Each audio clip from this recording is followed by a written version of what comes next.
Selamat pagi semuanya. Kali ini kita akan membahas bab kedua tentang pembangunan dan pertumbuhan ekonomi.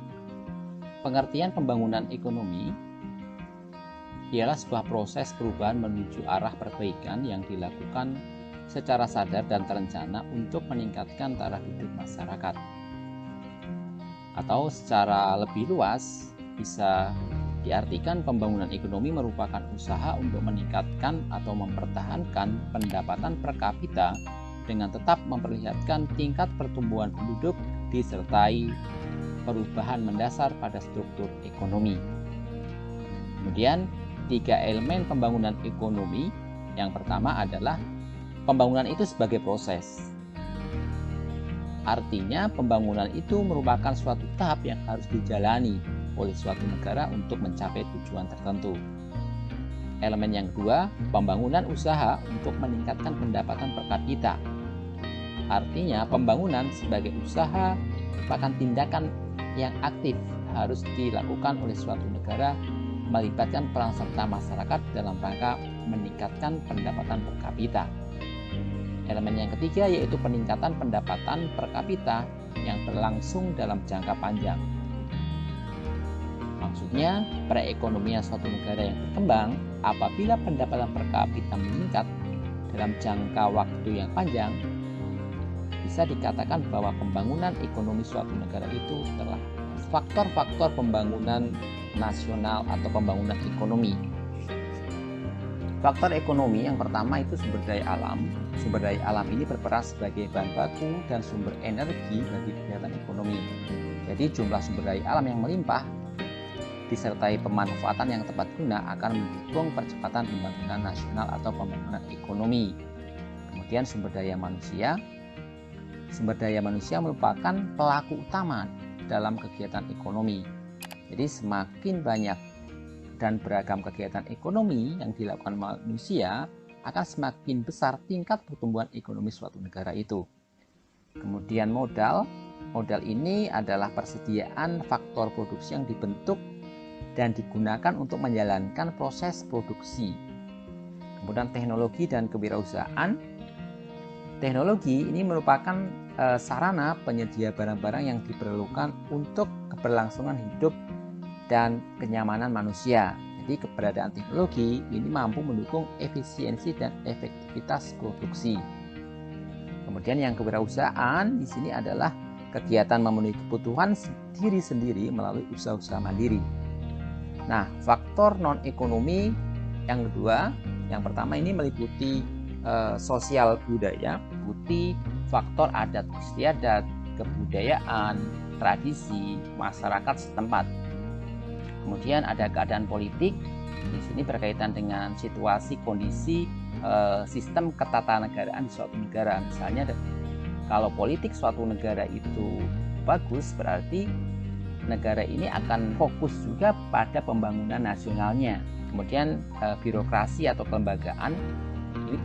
Birokrasi yang mudah dan tidak berbelit-belit ini akan membantu proses pembangunan nasional secara cepat dan efisien. Jadi contohnya pemerintah ini mengusahakan untuk sistem birokrasinya satu atap, jadi tidak perlu untuk proses panjang.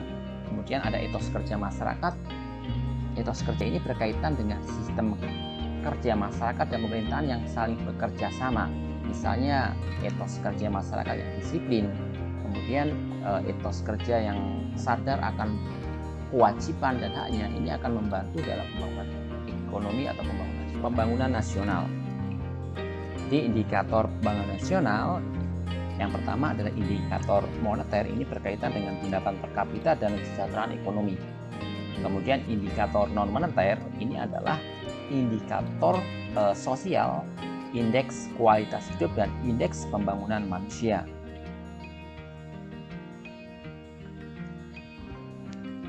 Kemudian indikator yang ketiga adalah indikator campuran. Indikator campuran ini merupakan indikator kesejahteraan Susenas Inti. Jadi indikator ini dikeluarkan oleh Badan Pusat Statistik.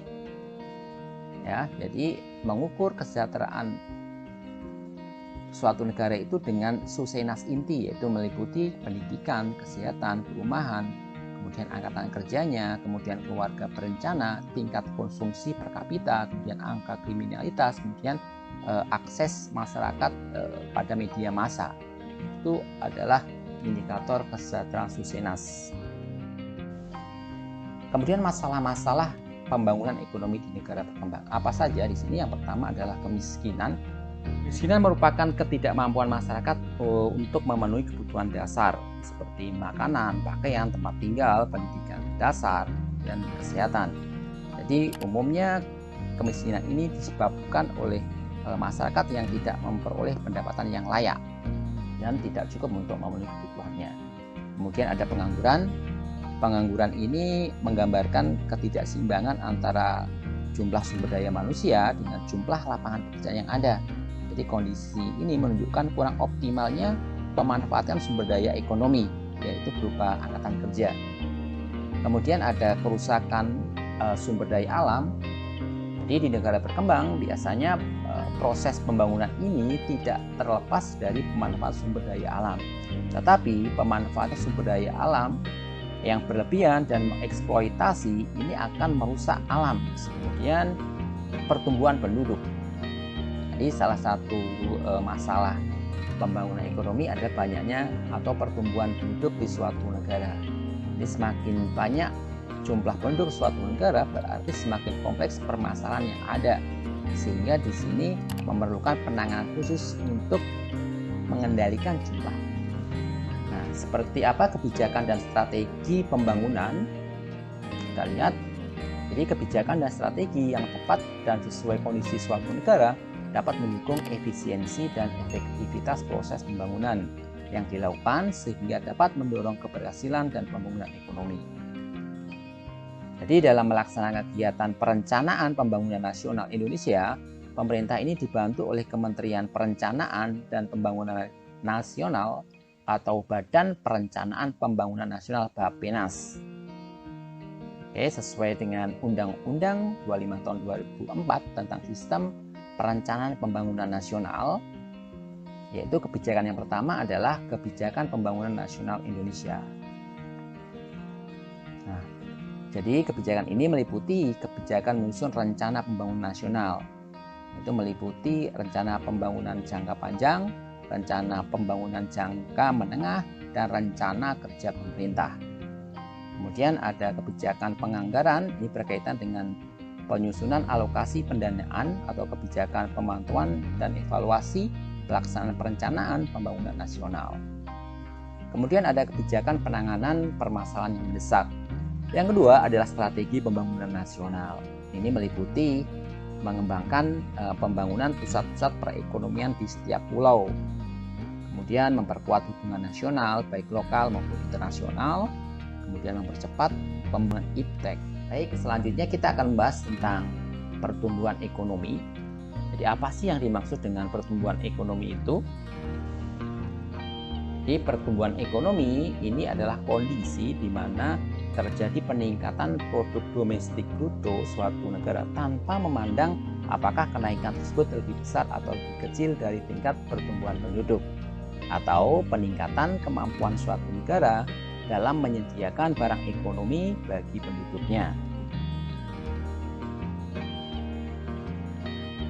Kemudian cara mengukur pertumbuhan ekonomi suatu negara. Kita lihat tingkat pertumbuhan ekonomi ini ditentukan oleh pertambahan yang sebenarnya antara barang dan jasa yang diproduksi suatu perekonomian.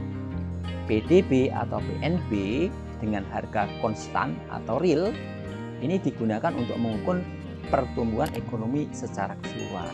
Jadi dapat dirumuskan, rumusnya adalah PT sama dengan PDB-T dikurangi PDB-T min 1 dibagi PDB-T min 1 dikali 100%. Atau kalau PNB real ini adalah PDB nominal dibagi dengan indeks harga atau deflator PNB.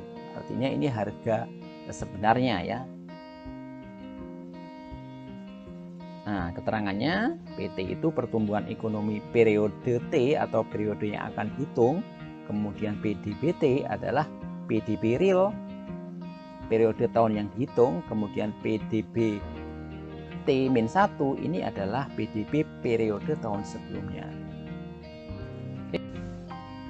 Nah, bagaimana sih contoh untuk menghitung laju pertumbuhan ekonomi? Kita lihat data di sini. Nah, di sini ada tahun 2018 dan tahun 2019. Jadi PDB-nya ini tahun 2018 itu 400, kemudian 2019 itu 600, ini miliar rupiah ya. Kemudian indeks harganya ini adalah 100 dalam persen, kemudian yang 2019 120. Nah, berdasarkan data di atas hitunglah pertumbuhan ekonomi dengan PDB real tahun 2019 dan tahun dasarnya 2018. Nah, kita masukkan rumusnya tadi, yaitu PT sama dengan PDBT dikurangi PDBT-1 dibagi PDBT-1 dikali 100%. Jadi kita lihat. Nah, jadi untuk menghitung ini kita harus mencari dulu PNB real-nya, karena ini kan belum ada. Maka PNB real itu rumusnya adalah PDB nominal ini ya dibagi dengan indeks harga dikali 100%. Nah, jadi berapa PNB real-nya kita lihat. Berarti PDB nominalnya itu adalah 400 ya. Di sini 400 PDB nominal dibagi dengan indeks harganya tahun 2018 100. Nah, kita lihat berarti ini PDB realnya, berarti di sini bisa kita lihat ya, sebelum mencari PDBT yang atas ini kita cari PDB real dulu, yaitu dengan menggunakan rumus PNB real, yaitu PDB nominal yang 400 dibagi dengan 100 kemudian dikali 100%. Ini hasilnya 400 pada tahun 2018. Kemudian yang 2019 ini adalah 600 dibagi dengan 120, maka PDB realnya ini ada 500 menggunakan rumus yang ini ya, PNB real ini. Nah, setelah tahu baru kita masukkan nih PDBT-nya. Nah, rumusnya PDBT tahun 2019 ini dikurangi dengan PDB tahun 2018 dibagi dengan PDBT tahun 2018 tahun dasarnya. Kita masukkan. Nah, tadi kan kita sudah cari PDB realnya ya, ketemu. Berarti ini yang dipakai ya, PDB real ini yang bawah ini. Maka di sini 500 dikurangi 100. 500 dikurangi 400 dibagi dengan tahun dasarnya 400 nih dikali 100%. Nah, jadi bisa kita lihat totalnya hasilnya adalah 25%. Nah, ini kalau dihitung dengan menggunakan PDB real ya. Nah, bagaimana kalau misalkan menggunakan ini PDB nominal? Nah, artinya PDB nominal ini adalah tanpa memasukkan perubahan harga atau indeks harganya. Jadi kita langsung masukkan nominalnya, yaitu PDB-nya. Nah, ini di PDB-nya kita langsung masukkan tanpa menghitung atau tanpa memasukkan indeks harganya. Nah, jadi ini 600 ya dikurangi 400 dibagi dengan 400 dikali 100%. Maka hasilnya berarti 200 per 400 dikali 100%, yaitu 50%. Nah, itu kira-kira perhitungannya. Jadi beda ya, kalau misalkan dihitung dengan pendapatan ini realnya, PDBT real itu 25%, tapi apabila dihitung dengan PDB nominal itu lebih besar 50%. Nah, sekarang bagaimana sih teori pertumbuhan ekonomi? Teori pertumbuhan ekonomi itu ada 4 ya. Di sini ada teori ekonomi klasik, teori ekonomi neoklasik, teori ekonomi neokines, dan yang terakhir teori ekonomi historis. Kita bahas. Oke, teori ekonomi klasik. Jadi teori ini oleh para ekonom, pertumbuhan ekonomi dilihat dari sudut pandang pertambahan penduduk pada suatu daerah. Nah, siapa tokohnya? Yang pertama adalah Adam Smith. Jadi menurut Adam Smith, ini pertumbuhan ekonomi ada dua faktor nih, pertumbuhan penduduk dan pertumbuhan output yang akan meningkatkan pertumbuhan ekonomi suatu negara itu. Tokoh yang kedua adalah David Ricardo. Nah, David Ricardo ini menganalisis pertumbuhan penduduk yang semakin besar akan menghasilkan tenaga kerja yang banyak, sehingga apa? Upah menurun dan perekonomian itu menjadi stagnan atau tetap. Ini kebalikan dari teorinya Adam Smith ya. Kalau Adam Smith tadi dengan banyaknya penduduk atau jumlah penduduk akan meningkatkan perekonomian. Tetapi kalau menurut Ricardo ini semakin banyak penduduk, ini perekonomiannya akan semakin stagnan atau tidak berubah. Kemudian teori neoklasik. Apa yang dimaksud ini? Teori ini ya menganalisis 3 faktor yang berpengaruh pada pertumbuhan ekonomi, yaitu modal, tenaga kerja, dan perkembangan teknologi. Tokohnya yang pertama adalah Joseph Schumpeter. Jadi pertumbuhan ekonomi ini ada karena inovasi yang dilakukan oleh inovator dan wirausahawan. Kemudian yang kedua tokohnya adalah Robert Merton Solo. Pertumbuhan ekonomi ini merupakan rangkaian kegiatan yang bersumber pada manusia, akumulasi modal, teknologi modern, dan hasil atau outputnya. Oke, kemudian teori yang ketiga yaitu teori ekonomi neokines. Jadi teori ini berpendapat jika pertumbuhan ekonomi nasional dipengaruhi oleh modal, permintaan, kemudian dan investasi. Nah, jadi bisa disimpulkan menurut teori neokines pentingnya investasi dalam pertumbuhan ekonomi suatu negara. Tokohnya di sini adalah Roy F. Harrod, kemudian ada F.C. Domar. Teori yang keempat adalah ekonomi historis. Teori ini salah satu teori ekonomi yang paling populer nih. Jadi teori historis ini dikembangkan oleh sejumlah ekonomi yang memiliki pandangan berbeda-beda, tetapi sama berpusat pada kegiatan ekonomi masyarakat. Nah, siapa saja tokohnya? Yang pertama adalah Walt Whitman Rostow. Jadi menurut Rostow, pertumbuhan ekonomi suatu negara ini mengalami tahapan-tahapan. Yang pertama adalah tahap tradisional, kemudian ada tahap transisi atau pre-take off. Ini terjadi perubahan struktur tenaga kerja dari pertanian ke industri. Kemudian ada lepas landas atau take off. Ini ketika hambatan struktur sosial politik dapat diatasi. Kemudian yang keempat, menuju kematangan. Ini ketika serikat buruh dan perdagangan ini semakin maju. Dan yang kelima, konsumsi tinggi. Di sini tenaga kerja ini didominasi oleh tenaga terdidik dan penduduk di kota ini lebih besar daripada di desa. Tokoh selanjutnya teori historis ada Karl Butcher.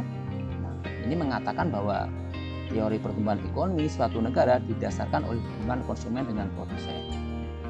Kemudian tahap-tahapnya yang pertama adalah rumah tangga tertutup, kemudian ada rumah tangga kota, kemudian ada rumah tangga bangsa atau kemasyarakatan, kemudian yang keempat ada rumah tangga dunia. Kemudian tokoh yang kelima adalah Frederick List. Ini mengatakan bahwa pertumbuhan ekonomi dikelompokkan menurut kebiasaan masyarakat dalam menjaga kelangsungan hidupnya melalui tata cara produksi. Nah, tahapnya adalah yang pertama di sini berburu dan mengembara atau bergantung pada alam. Kemudian yang kedua ini berternak dan bertani. Kemudian yang ketiga bertani dan kerajinan. Yang keempat kemudian kerajinan, industri, dan perniagaan.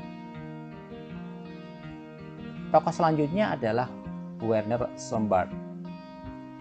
Nah, menurut tokoh ini, pertumbuhan ekonomi terjadi karena masyarakat ini memiliki susunan organisasi dan ideologi dalam masyarakat. Tahap-tahapnya adalah ada zaman perekonomian tertutup, yaitu ketika masyarakat masih terbatas dalam menghasilkan barang dan jasa. Kemudian ada zaman kerajinan dan pertumbuhan, yaitu sudah ada pembagian kerja dalam masyarakatnya. Dan yang ketiga ada zaman kapitalis, yaitu ketika sudah ada pemilik modal. Nah, kira-kira dari materi yang dipaparkan tadi, kita bisa simpulkan perbedaan yang mendasar antara pertumbuhan ekonomi dan pembangunan ekonomi. Kita lihat yang pertama, pertumbuhan ekonomi. Proses peningkatan pendapatan per kapita dalam jangka waktu panjang. Tetapi kalau pembangunan ekonomi, proses perubahan yang di dalamnya terdapat upaya perbaikan serta peningkatan pendapatan melalui produk per kapita. Selanjutnya yang kedua, pertumbuhan ekonomi itu sifatnya kuantitatif. Kemudian kalau pembangunan itu sifatnya kualitatif. Yang ketiga, pertumbuhan ekonomi bertujuan memperlancar pembangunan ekonomi. Kemudian pembangunan ekonomi ini bertujuan meningkatkan kesejahteraan masyarakat secara menyeluruh. Yang keempat, peningkatan GNP tidak disertai dengan perkembangan iptek dan struktur ekonomi. Tapi kalau di pembangunan ekonomi, peningkatan GNP ini disertai dengan perkembangan iptek dan adanya perubahan struktur ekonomi. Yang kelima, pertumbuhan ekonomi ini hanya memperhatikan kenaikan pendapatan, bukan pemerataan. Tetapi kalau pembangunan ekonomi ini memperhatikan pemerataan hasil-hasil pembangunan di masyarakat. Dan yang keenam di sini, pertumbuhan ekonomi tidak selalu disertai dengan pembangunan ekonomi. Tetapi kalau pembangunan ekonomi pasti selalu disertai dengan pertumbuhan ekonomi. Materi kali ini sampai ketemu lagi di materi selanjutnya.